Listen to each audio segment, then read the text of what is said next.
Hello, good morning, good afternoon, and good evening, everyone.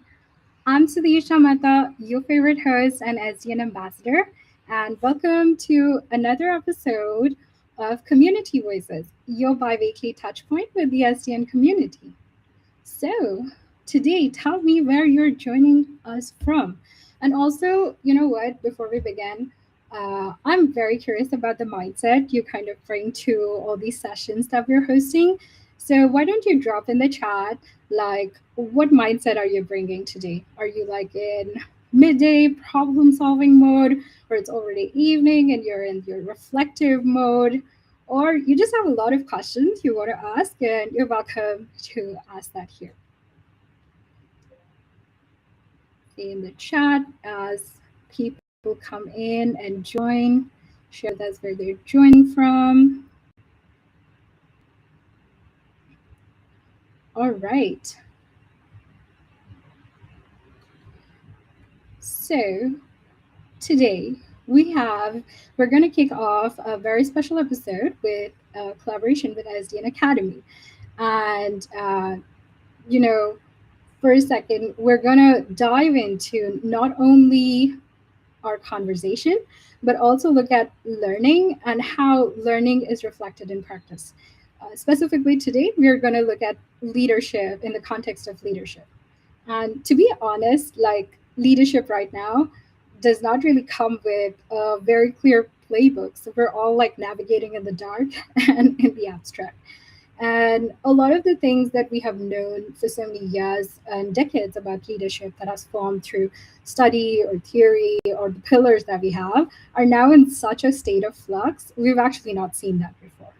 So today's conversation is so much about that constant change, that increasing complexity, and then as you bring in all these emerging technologies and AI, what does leadership even look like today? That becomes like a main question that we want to answer. And then how do we actually make decisions, um, especially when your entire ground is shifting and we have to constantly adapt to these new challenges, changes, tools and things that are coming up every day for us. So now, if you have also been sitting with all these questions, and I know you are, this is exactly the conversation you want to be at. So let's kick off today's conversation, where I'm super excited to invite Dr. Tina Weisser, a leadership consultant and professor. She has so many different accolades to her name, which I'll let her introduce. But her work focuses on how humans and intelligent systems can really come together to decide in ways that are responsible and human centered and effective in today's context. So, and we'll at the end, we'll also get a little bit sneak peek into the Leadership Lab, which is with Tina hosts with the SDN Academy, and hopefully we get some sneak peek into it. All right, perfect. So drop your questions in the chat as we start this conversation, and we'll take them live at the end. So let's welcome to Tina. Hello, Hello. Tina. Thank you so much for joining us. Super excited for our conversation today. It's also our first time meeting, so I'm really excited to chat with you. So, how Thanks. are you? Thanks for inviting me. How are you? Tell us a little bit about yourself. I'm fine. I'm very excited. It's the first time I'm here in this Community kind of voices, environment. I think right? it looks very professional. So I really love this. I think you're doing a great effort to always host these Oh, thank community you. events. So I think that's perfect. So I'm excited to be here. I already saw some familiar names in the chat. So already some people who have been part of the our service design leadership lab. So I think that's Oh, really, that's really amazing. nice. They can also drop us some insights as they're typing in. That is wonderful. All right, Tina. I guess first, just because everyone is getting to know you, tell us a little bit about yourself and your personal journey. And I'm going to throw a bit of a curveball here, where imagine if your personal journey was kind of a screenplay or a Broadway play.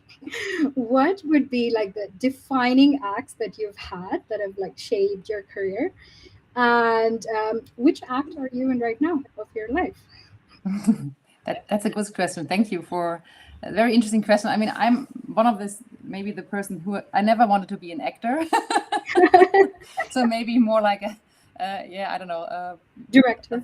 Yeah, maybe more director, but never an actor. So I know an actress. I know that many people grow up with that wish, but I never had that wish. So, yes. So I think if I look back, interesting is always if you look back onto your career, you think, oh, all of a sudden I can see a red thread. I can see a line. Like, oh, this all like one thing led to another.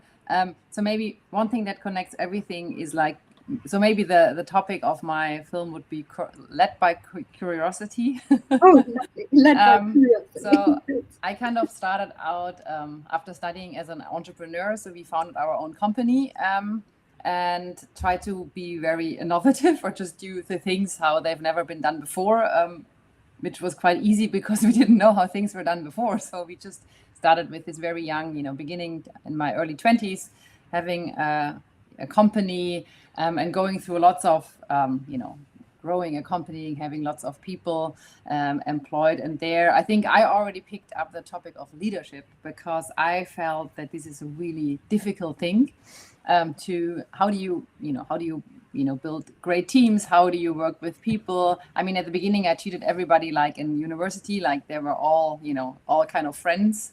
And this did not really work all the time. Sometimes it did, but not always. So I think this was like my first, maybe, lots of practice, just out there trying out things. Sometimes they worked. I think I learned a lot by mistakes. So whenever there was a mistake, we realized, oh, this is maybe not how we should do it. So then I moved on, and I think, so I went on a great sabbatical, or like on a long sabbatical. It was great and long. I didn't work for 2 years. So I sold my company shares. So after 8 years, I went out and I thought I need new problems. So I think there I was maybe the seeker. So in the hero's journeys, there was the quest, like, seeking what could I do different? Is there something else to do? And then I realized, I mean, I did 2 coaching degrees. I went on a long journey around the world, met many different people, and coming back from the journey, somebody introduced me to service design. It's like, this should be something that's something for you, because I'm like trained as an engineer, but I was also always very interested in human behavior and psychology. But I thought, oh, these 2 things just don't go together. So like bad luck, like I'm interested in 2 things that are like, don't go together. And then, I mean, there was around 2010, I think a time where, even companies like IDEO, and at least in Germany, were not, very famous. I mean, I'm sure some people knew them, but it was not like the, also design thinking services. I was like not known at all.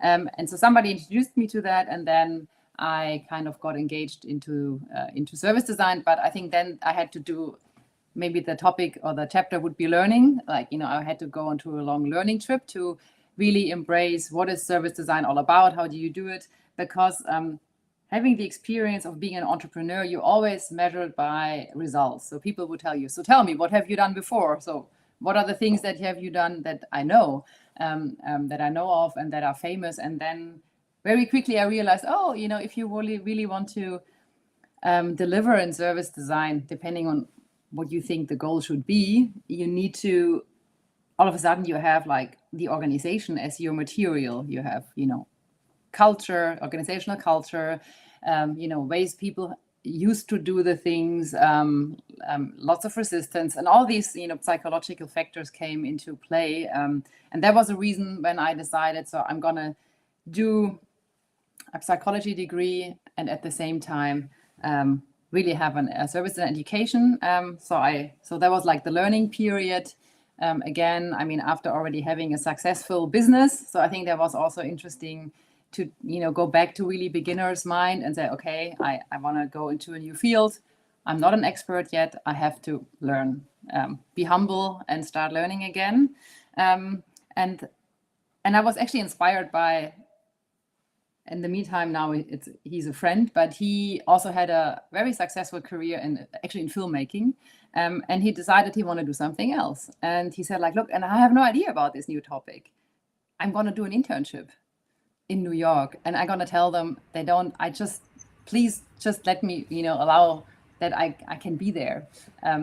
And I don't want to have money. I just want to learn from you. And I think that was like amazing. I mean, this guy, like he was already, I would say mid-30s and decided to start from new. And I think that was like a big inspiration for me to also do that.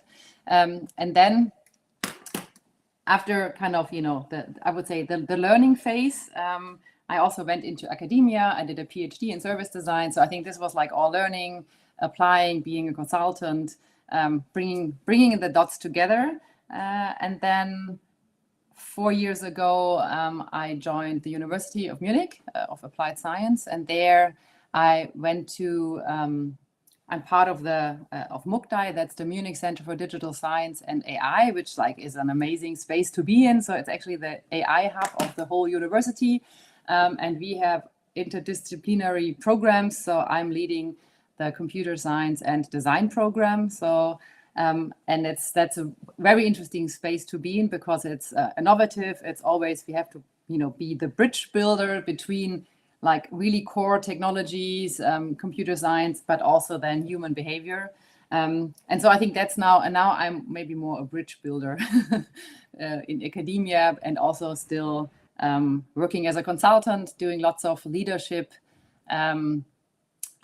formats, programs, also for business schools and so on. And I think I would say this interest in leadership really developed very early in my career when I was still an entrepreneur, or like, having like, being very young out of university, completely overwhelmed by the complexity at the workplace, that it's, it's not just about doing like content-wise great things. It's really about how do you, how do you grow a company? How do you grow from 10 people to 20? How do you make sure communication works? Then you have conflict, then you have all these things that happen, I would say on the social level, like lots of complexity. And that's where I picked up that my life got actually easier through learning. Oh my God, it does get easier. I was listening to your journey and there are peaks and you're climbing and climbing. I'm like, wow, this is incredible. So many twists and turns. But continue. It got finally and it's to always, the point. and the interesting thing, it's always like kind of led by curiosity. So when I discovered that if you want to kind of really deliver in service and implement services, then you need other skills, obviously. It's not just about, I can do a beautiful journey map. I mean, this is amazing if you are really like, if you know how to do that, and you can motivate people to do that, but to really then implement, they are already, then I discovered or really embraced, oh my God, this is a lot about change, resistance, again, leadership. So always, the leadership thing came back and back in my career. And that's why I think I'm so interested in that, or still on my own leadership journey since I would say I'm 20, always trying to learn, trying to get to know myself better. Like, when am I in an autopilot, or, what am I doing here? Is this like now really helping the situation, or is it making the situation worse? And so I would say these are like the red threads in my career. It's curiosity, it's just moving forward and trying to work on interesting topics. I'm quite bored by routine, I would say.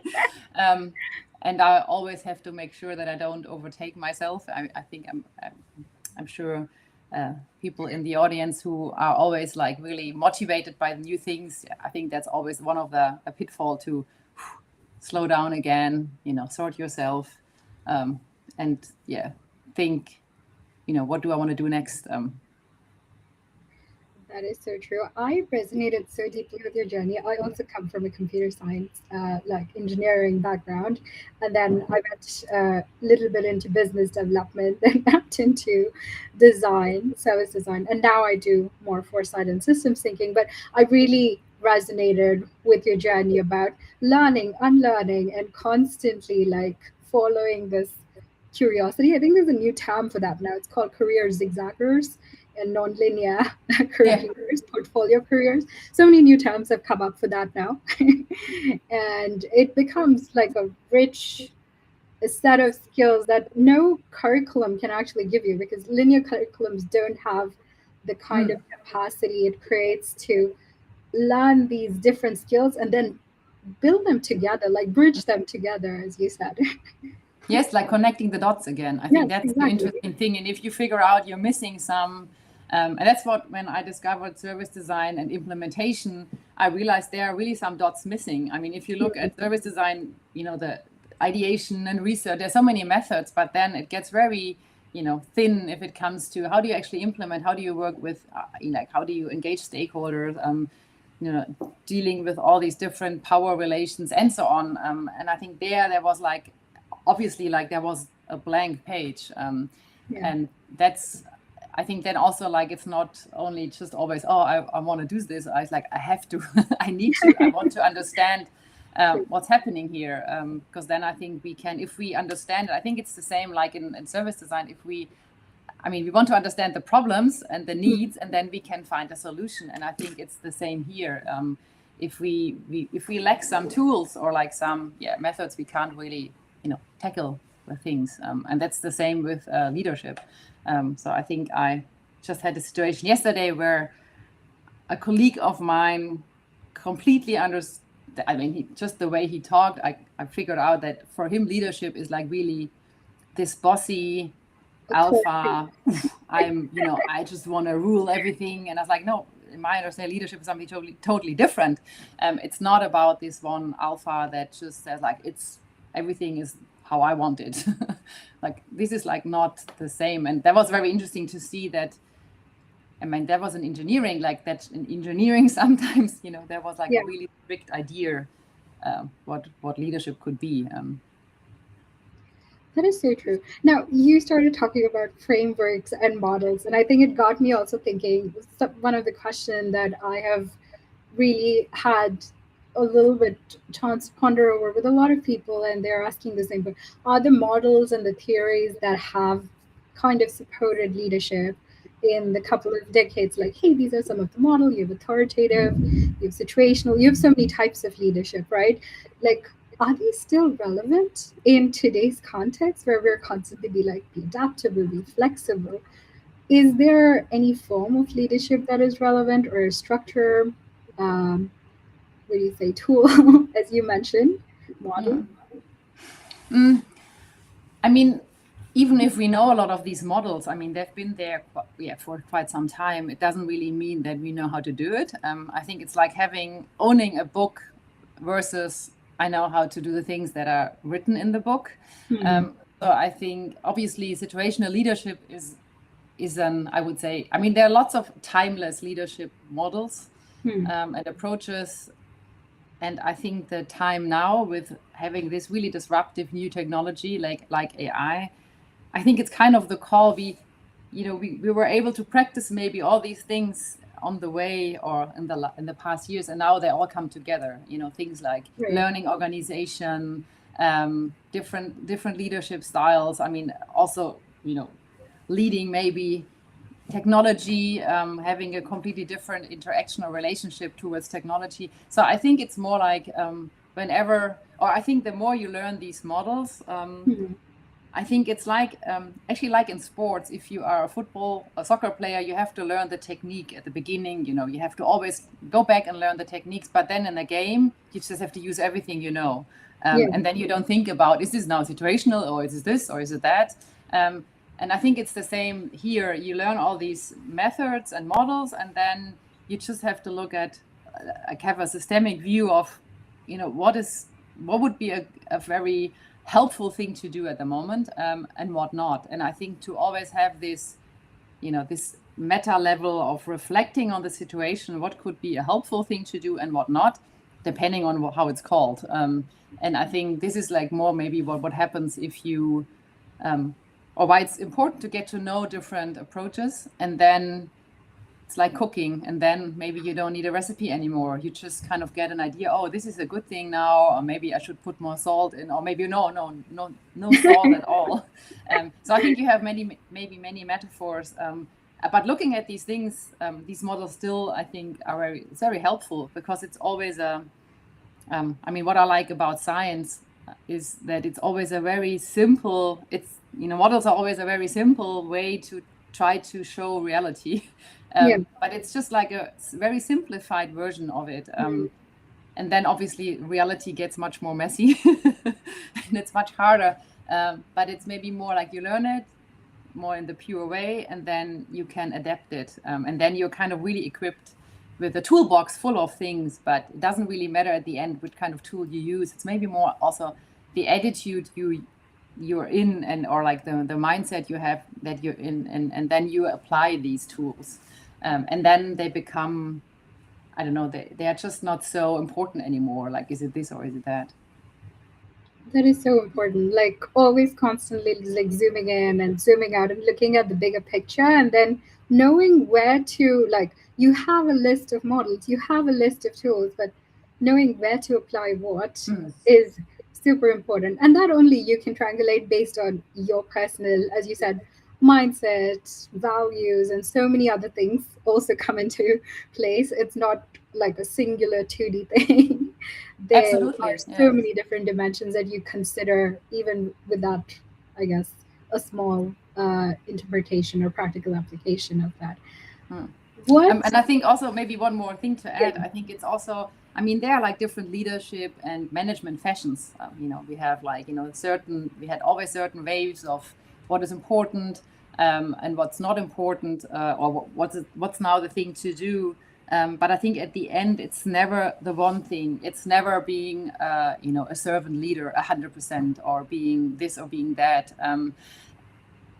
I think this is just very important to understand that it's like kind of forgetting about the fashion, you know, just, you know, learning to that also maybe control a hierarchy is something good, can be something very functional, can be very good, you know, very helpful if there's a crisis and there's a one person saying we now all run into this direction. And then, you know, you don't maybe need to discuss like, you know, where should we go and so on. And I think this is like always important to kind of get rid of the, you know, all these maybe also restrictions again, like, you know, what should we do? I mean, especially in Germany, we had like, you know, I think now in companies, you know, there was the new work wave, there was the agile wave, and so on. And now you're not even allowed to say any of these terms anymore. They are kind of burned.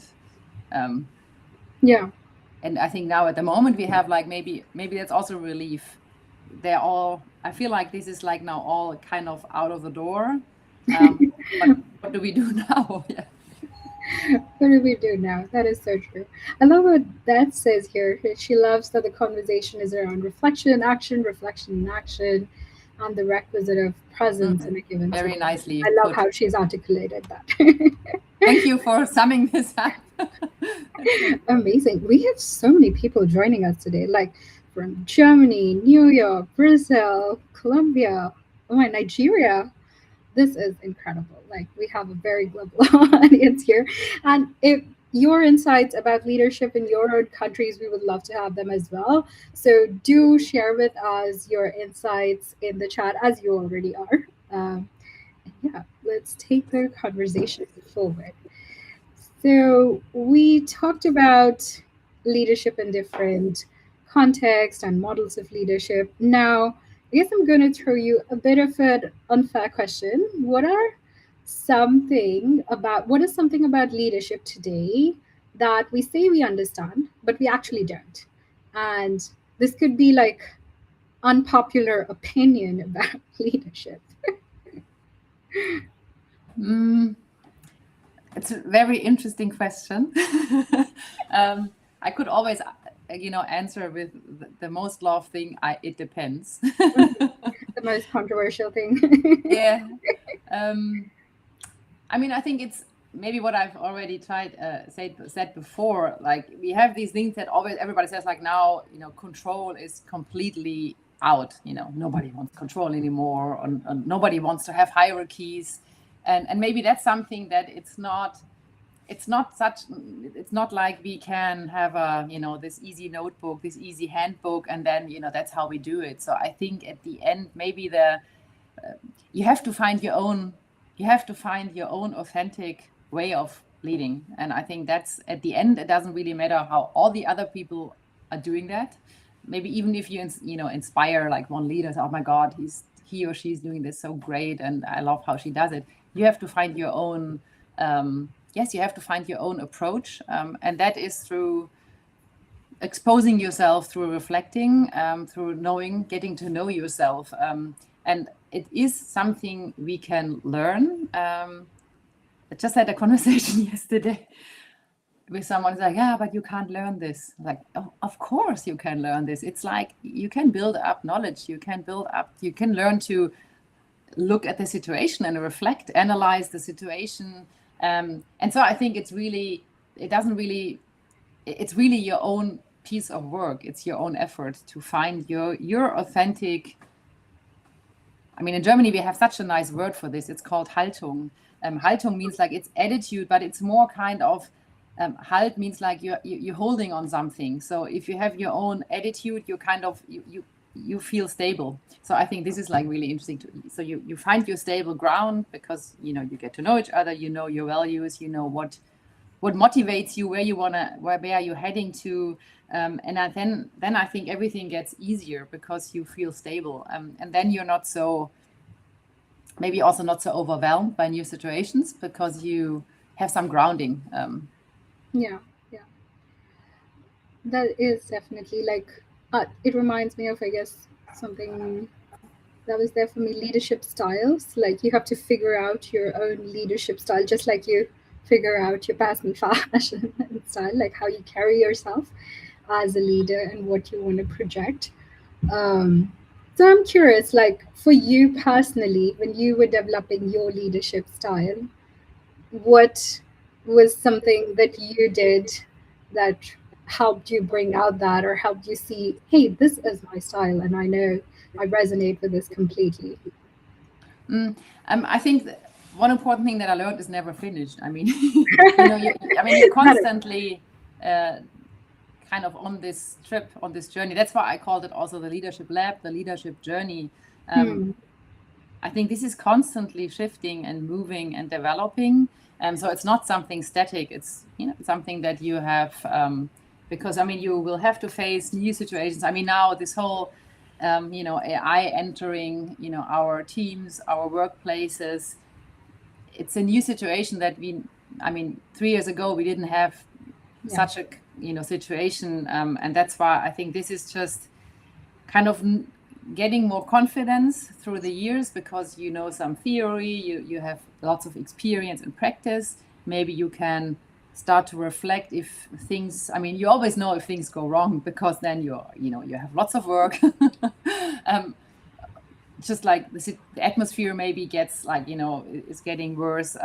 And I think to sit down and then reflect and say like, okay, why did I do this? Why did this happen? What's my part? What's maybe the other? Because a lot of times it's the situation. It's not yourself. It's maybe also not the other person, but trying to understand why the situation happened and really stopping a moment and reflecting about it. If you think about all these different, at the moment university, we're like an innovation hub. So we constantly hit kind of maybe, like we kind of hit borders because other people have been there much longer. That's how they do the things. And we kind of say, oh, let's like work together, let's do things together. And this is a very, it's like territories, and we have to be very careful and through like, doing all this stakeholder management. I think that's like really like one of the major topics too. And as a leader, I think it's important that you want to do this.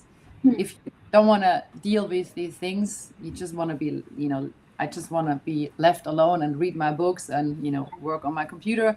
I think then maybe this is the wrong job. So, is this, and it has to do a lot with, I think what helps a lot is social intelligence. And that has to do with like, why do I react in what way and what triggers me, and also with all the people around. And sometimes it's the person, sometimes it's the system. A lot of times it's the system. The system produces the circumstances, the surroundings, and then people behave in a certain way because that's the culture, that's the system is allowing it, these things. And yeah, so I think that's a whole mix of things. It's a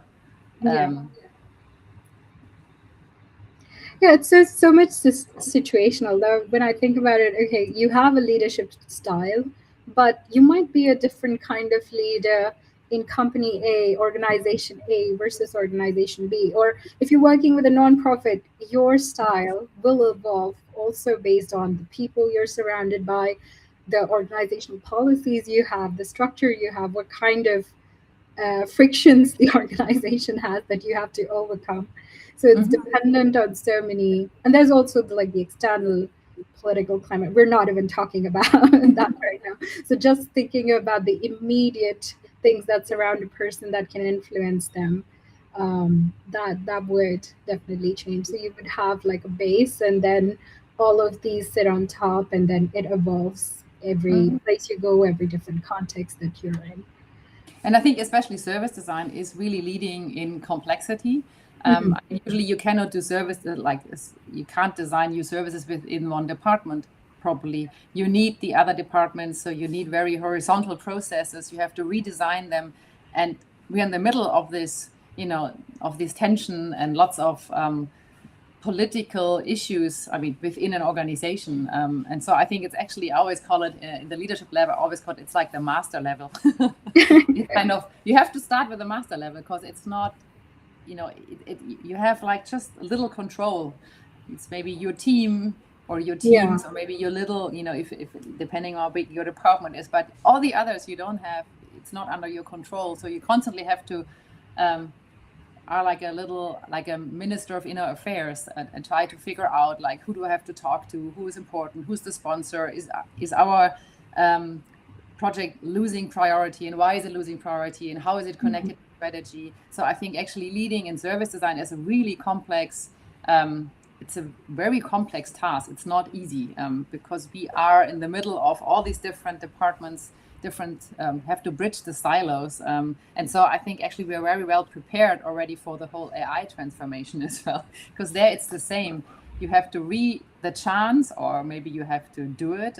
You can see it always positive and negative, to redesign the whole, like all the workflows that would be, that have a potential, or would be suitable for AI systems. And this is a massive change. It's a massive redesign of processes, and I think service designers are actually extremely well equipped to help and to support. It's maybe just a matter of that other parts of the company don't know that. So, Right. And that's, I guess, I would love for you to like elaborate more on that, what this looks like, because a lot of us service designers are like, oh, do we rebrand ourselves? Are we like AI consultants now? How do we even begin to be like, we can actually lead this, but we need you to understand that our skill set can help you navigate this change that you're undergoing. mm. I don't have an answer to do that. I think that's extremely challenging.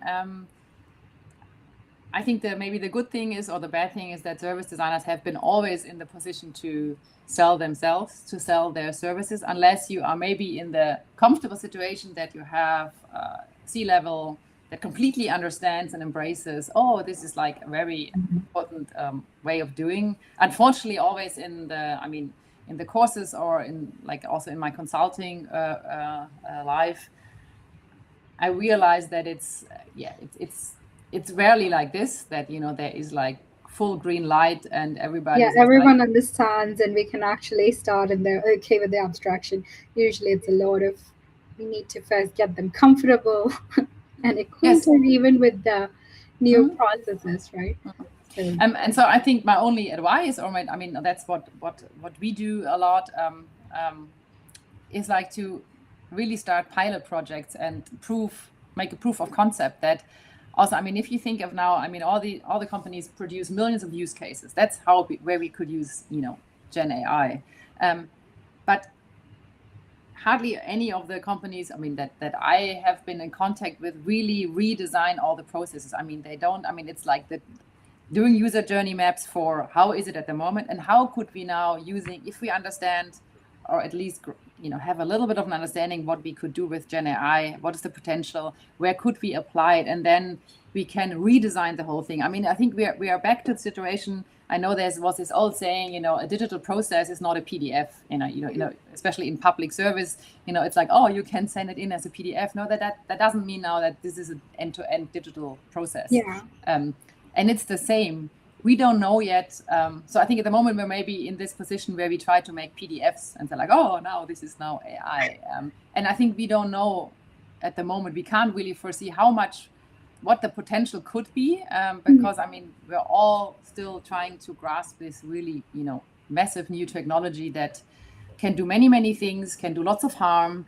So it's, it's also, I think, wise to be, to consider, to, maybe slow down.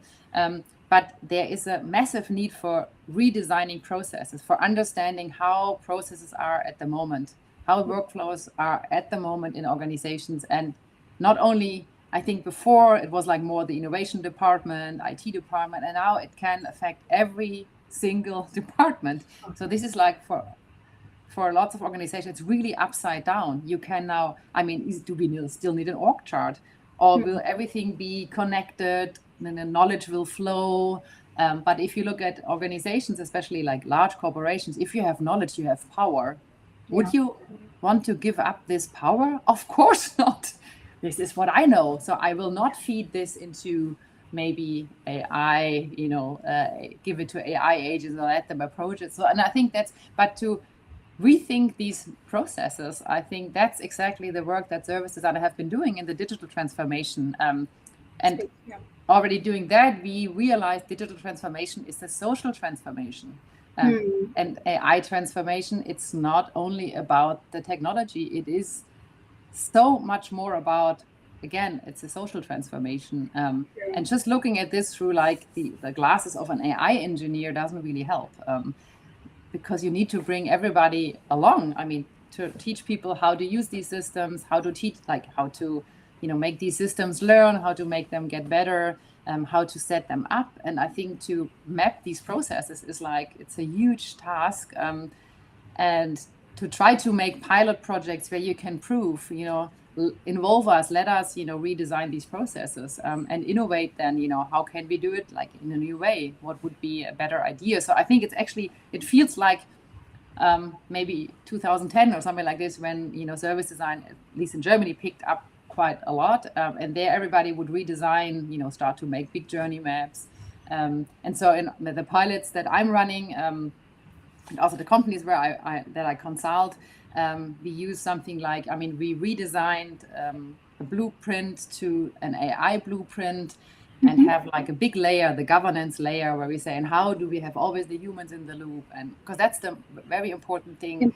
There is backstage, there's front stage, because agents and AI is invisible. It's exactly the same.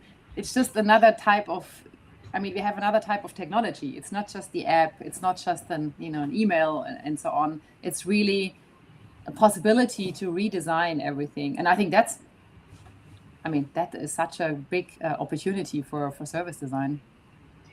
I love how you call it an opportunity, and I'll dive more into it. But before we do that, I'm going to open up the Q&A because we're nearing the end of the conversation. So, folks, if you have questions, please type into the chat. I have a lot of questions for Tina, so I'm going to but this is your chance. So do write your questions in the chat, and we'll take them live. All right. So now coming back to AI in the conversation, how in tandem with the service or in tandem with leadership, how do we structure AI to be placed or worked so that it can both together can create that ideal leadership environment? Don't know what that looks like, but just how have you been working with it, and what does it look like for you? Is it more of a sparring partner, or would AI be more of a, what do you call it, like just a prototyping? How do you visualize AI's role in tandem with leadership? I think there are many different levels that you can think about, what's the role of leadership. I think if you now imagine that every team can have a surrounding support system with AI agents, then you as a leader have to define who is deciding what, because you have lots of information that is flowing and you have decision points. And I think this is now a very important thing to yes, to have an idea with your team or with the teams, like, how do we do this now? Who's deciding what? What kind of information do we need? Because we have now, I mean, we're drowning in information. So we have a completely information overflow, and to say like, are there new ways of making decisions? Because we have much faster, maybe information. We can research studies. We can research the competitors, like the market, much quicker. So I think it's all about maybe thinking about, like, how do we deal with governance, like who is deciding what and how, and so on. Before that, I mean, we even have, as a leader, I think we have the chance to look at what do we want to, where do we actually think we have bottlenecks? Where do we actually think AI would create any value? And I think that's the same, like in service design, we always talk about value creation. Here it's exactly the same. Where do these systems create value for us, and where do they hinder us? Where do they just create brain fry? Like you have so much information. Sometimes I have 3-4 systems running at the same time, and then I go like, oh my God, this is ridiculous. I am completely lost in information. And you have this cognitive overload. And also, like, if you're a leader, like, how do you prevent cognitive overload, that people are completely exhausted because everything is so fast, can be so fast. So I think, there are many levels of, or many, I would say, many things now can influence leadership. It really depends on through what lens are you looking. I mean, is it like you and the team? Is it you and your personal assistants that you're maybe building, or that you establish, where you say, I have my own database now, and this helps me to be faster because I have all the information that is important ready to go in a data quality that is digestible, or the easiest for any kind of AI systems. Yeah. All right. Thank you so much, Tina. That is so true. Like, all of us are trying to figure out, like, what is that exact formula? I don't think anyone else has yet. Or I don't know if you'll ever have it. It's more like everyone will have their own formula, I guess.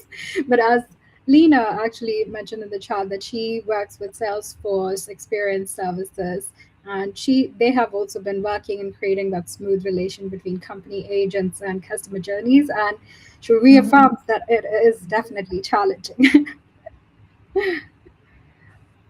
Right.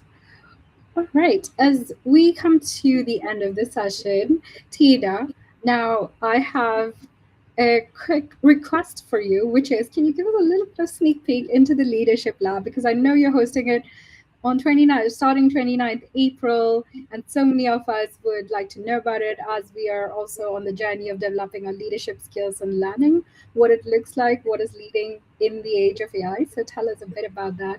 If you can share some, like, beautiful moments that you've had, or some kind of tool that would be like, hey, I never thought of this before, that would be amazing.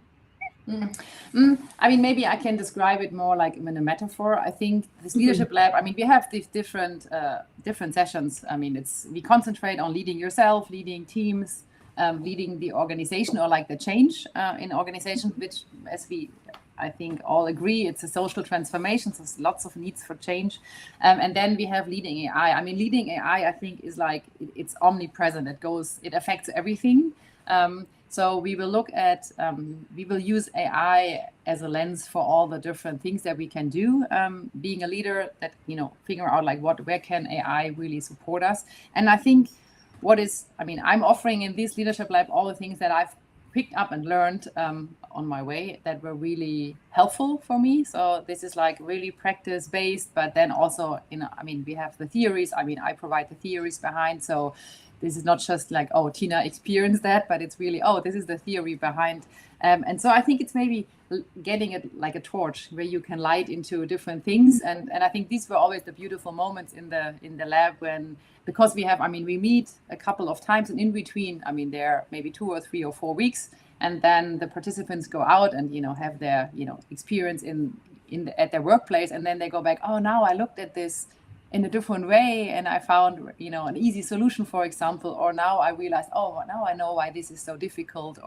And I think this is the nice thing, to look at situations differently. And I think that's exactly what what happens a lot. You Yeah. get new perspectives because you look at, you get different impulses, you get also stories from other service designers, you realize, oh, I'm not alone.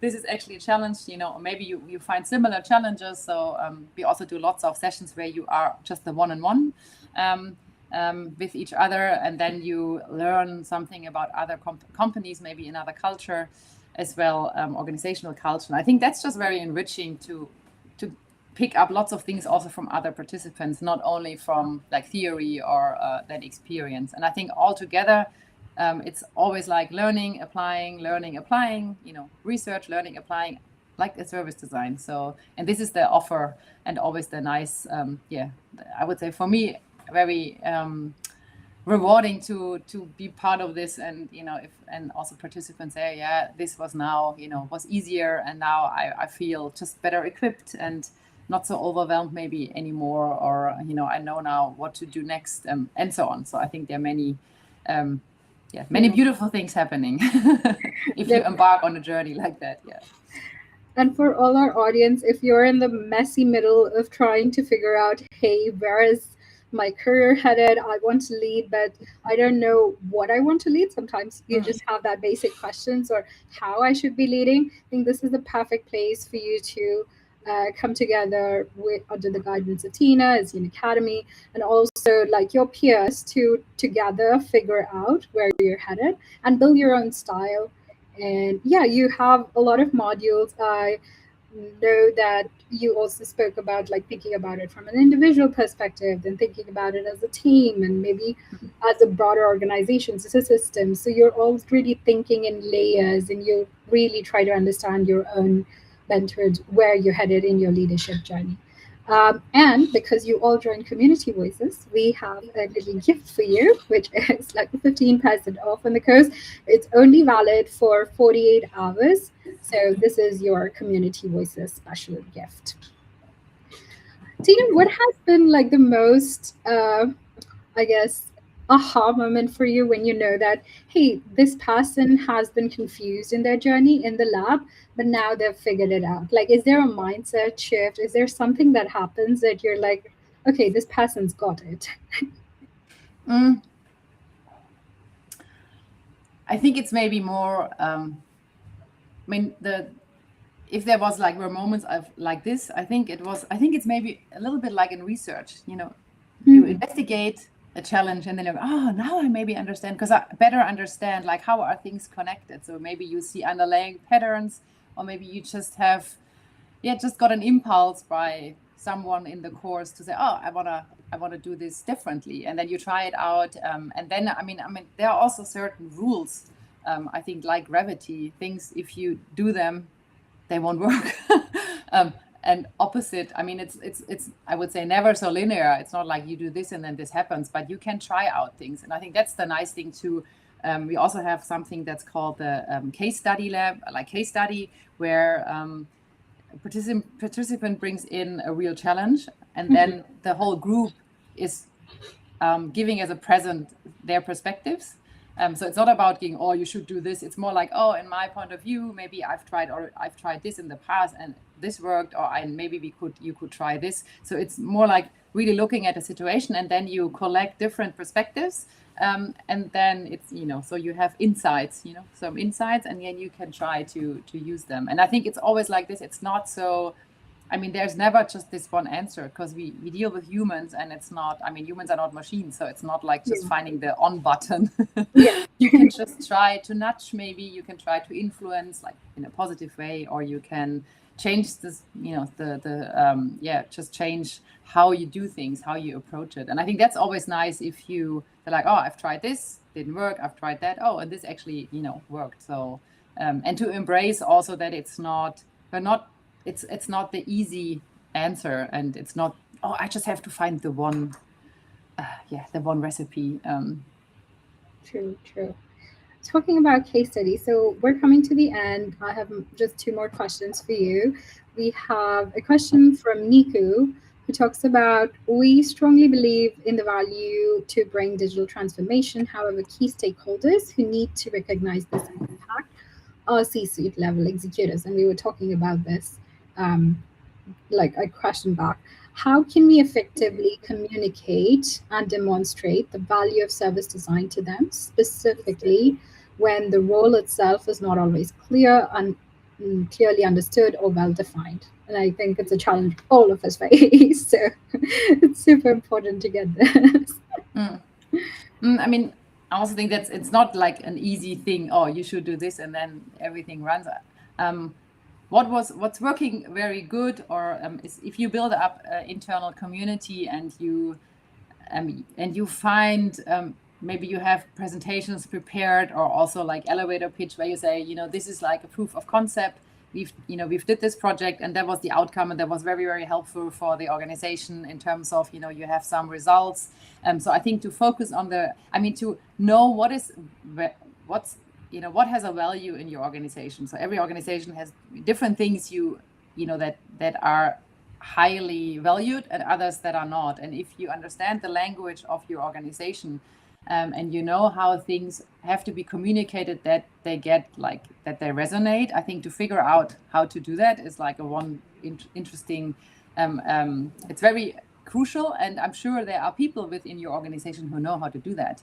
They know how to maybe prepare presentations in the language that resonates, and what kind of measures or metrics you have to find, for example, like how can you prove your concept, and how do you, so I think it's like being able to, like in system thinking, we talk about you have to communicate in a way that the other person understands. So if you know how C-level, what's important to them, what are their goals, maybe you can find arguments like what we do is like directly paying into what you want to reach. And I think to know the goals of them, and then this is like one example, and then try to use the same language. Yeah. Usually is helps quite a lot, because a lot of times service designers don't get invited to the table where the strategy or maybe all these things get discussed, but usually you can find people within the organization who know what's happening there, like what are the things that are important. And I think to go, that's what I meant with like be the inner prime minister, getting an idea what is the currency in your organization, and then find a way to communicate or align what you do with service design, or how you position service design. Maybe you don't even call it service design. I mean, a lot of organizations, they don't call it service design, they call it whatever.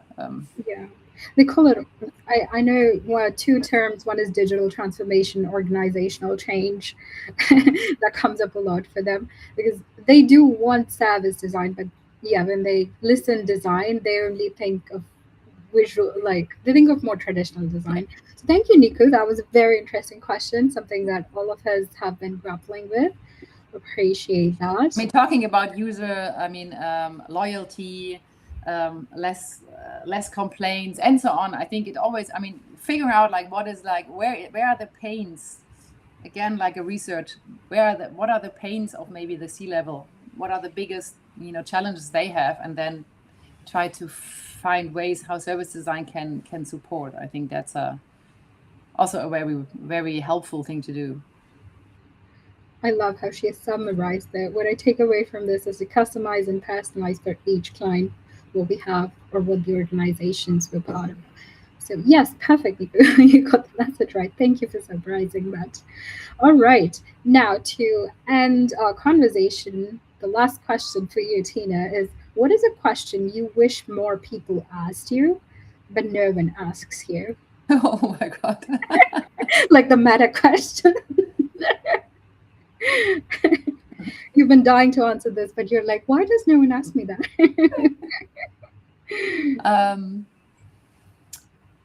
That's a tricky question. Maybe what would be different if we would have a very functional leadership in our organization? What could be different? Right. Tell me more. I'm sure the second we finish here, I should have said this, but no. Just No, from the it top is of my important. We don't know what functional leadership. exactly. So this is like the open. But that's a situational. I mean, that's always Yeah. a situation. But then you can maybe prove why it could be worth it. Or maybe you can say, like, what is the main pain? What are the main pains you have here? What are the things you suffer the most? And maybe then you find a possible solution in the way leadership or organizational culture is at the moment. Hmm. So is that like, are you telling us more, or is that just a question for all of us to ponder on? Okay, I love that. So today, Tina has actually prompted all of you a question and leaving us with, what does functional leadership look like? So drop us in the chat, what does it look like for you? Or you can reach out to Tina and tell her about it and connect with her. Any Thank you so much, Tina. This has been an incredible chat. And our audience, as you can see, they've been so participatory and they're so excited about this conversation. Any final words before we close? Oh, thank you so much. I mean, I wish I would have, I could experience more about all like all the questions from our community, because I think it's always very valuable to hear where everybody is kind of, where everybody what are the challenges everybody is facing, and yeah. So I wish I could get to know more about this, but that's just the way it is. All right, perfect. Thank you so much, Tina. And to our audience, thank you so much for joining us. We'll see you in a bit, Tina. Thank you so much for joining us. I was so excited to host Tina today, and you guys were super amazing and interacted with us so much. So looking forward to next, like in 2 weeks, again, April 30th. We'll see you again. And a big thank you for everyone for joining. Shout out to all the people who are on their design leadership journey. And if you are on your path and you're excited to learn more about Tina's work, please check it out. Also, this is a code for you for the Leadership Lab, which is active only for 48 hours. So if you don't want to miss out on an amazing opportunity, we have just 3 seats left. So I would say take the chance, get this opportunity, and join the course. And I have more details in the comments. So check that out. Leave us any more questions that you have, and we'll keep interacting. See you on 30th April. Like, share, follow us on our social, which is LinkedIn, YouTube, and Instagram. So see you soon. Bye.